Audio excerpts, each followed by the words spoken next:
بسم اللہ الرحمن الرحیم۔ جو حاجی صاحبان گورنمنٹ اسکیم کے تحت حج کر رہے ہیں انہیں عزیزیہ میں ٹھہرایا جائے گا، جو حرم سے 6-7 کلومیٹر دور ہے۔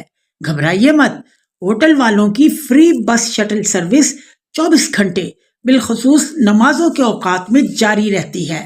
لازم ہے کہ بلڈنگ اور بس کا نمبر یاد رکھیں، کارڈ، شناختی کارڈ ہمہ وقت پاس رکھیں۔ اجیاد بس اسٹینڈ سے حرم تک پیدل جانے میں صرف 4-5 منٹ لگیں گے۔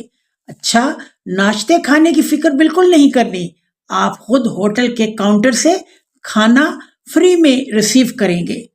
فجر کی نماز عزیزیہ مسجد کی بلڈنگ میں پڑھیں، دوپہر کا کھانا کھا کر اطمینان سے حرم جائیں۔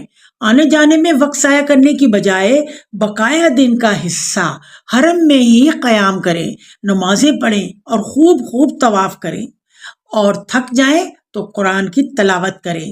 نماز عشاء کے بعد واپس عزیزیہ لوٹ جائیں، پہلے کھانا لے کر کھائیں، پھر کمرے میں آرام کرنے جائیں۔ یہ ڈیلی روٹین بنا لیں۔ 8 سے 13 ذی الحج کے دوران آپ لوگ حج کے لیے منی، عرفات اور مزدلفہ میں قیام کریں گے۔